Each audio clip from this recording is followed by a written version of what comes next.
There are no subtractions and divisions in our mind. There is only addition and multiplication. I will just remove negative thoughts and I will have positive thoughts. All the best, it's not going to work. It's just that you need to pay little attention as to how it functions. You will see there is a distinction between what is you and what you have gathered.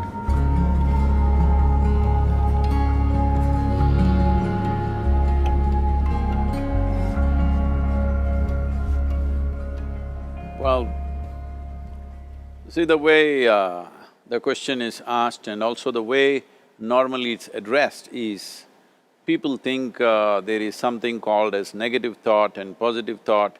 They want to remove the negative thoughts and have only positive thoughts. For such people, I would ask them to just experiment for 10-15 seconds.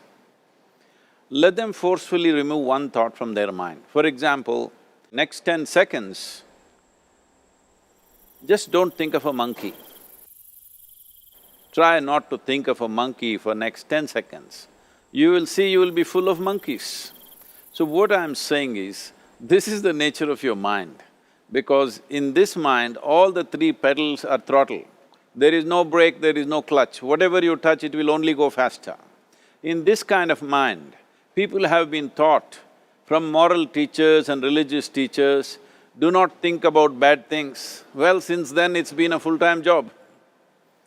So there is no way you can handle the mind like this. This doesn't need any great enlightenment.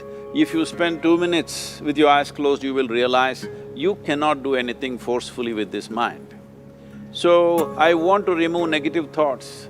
Do not ever go in this direction, because what you want to remove will become your quality. Always you will be on it. So what should I do? The thing is this, without understanding the fundamental mechanism of this mind, because our mind, human mind, is the most sophisticated computer on the planet. Even all the supercomputers have come out of this. When this is the case, is it not important that we understand the mechanics of how it functions?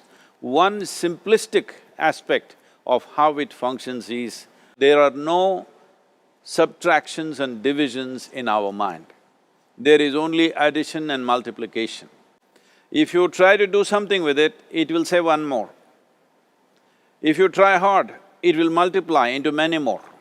In this mind, you don't try to identify what is positive, what is negative and try to remove it.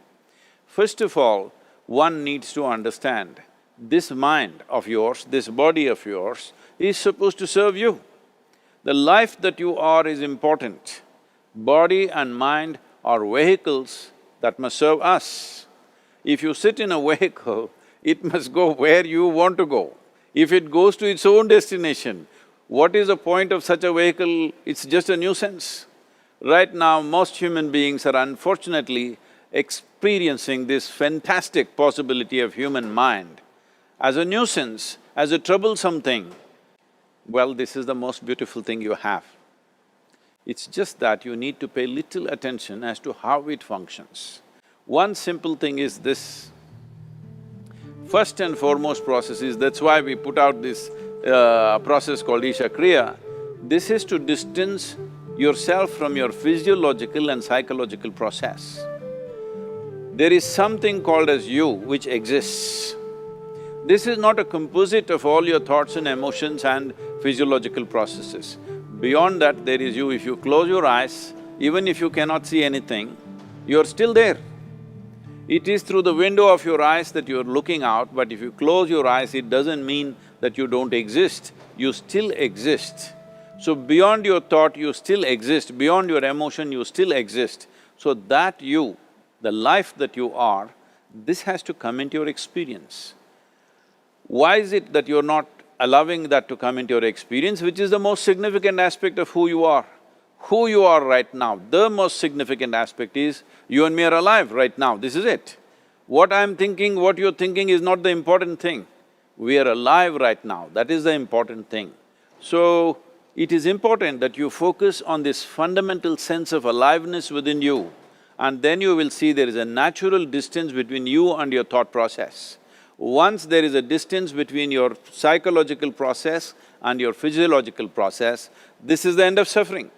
Because there are only two kinds of suffering that human beings go through, physical suffering and mental suffering. Once you create a little space between you and your mind, between you and your body, this is the end of suffering. This is something every human being has to experience and know, otherwise thinking I will just remove negative thoughts and I will have positive thoughts, all the best, it's not going to work 100%, it's not going to work because nobody can remove it, they can avoid it for some time. So when negative thoughts come, you say Ram Ram, Shiva Shiva, whatever you want, but this is just avoiding, it's not gone. The moment you stop that, it will pop back with great force, otherwise it'll come back in your dreams. So it's very important, first of all you need to understand your anger, your resentment, your fear, your anxieties, the negativity that you generate. Generally resentment, anger, it is always directed towards somebody.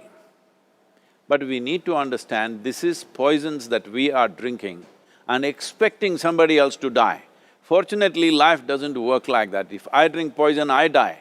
If I drink poison, you don't die. So, we need to understand this. When I say poison, today you can have yourself chemically analyzed. Right now, what is your blood work, what it says? 5 minutes of intense anger, check your blood work and see, there will be lots of negative elements in it, literally you're poisoning yourself. So, do you want to poison yourself? Definitely not. Now the very question is coming from certain helplessness, what shall I do?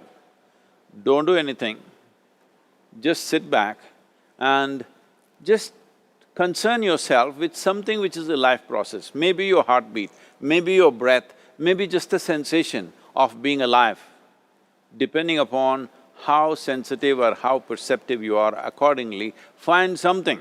It could be a sensation in the body, it could be breath, it could be heartbeat, it could be anything, something which indicates life to you. Just pay attention to that for some time. Slowly you will see there is a distinction between what is you and what you have gathered, which includes both your physiological and psychological possibility or mess, whatever you made out of it.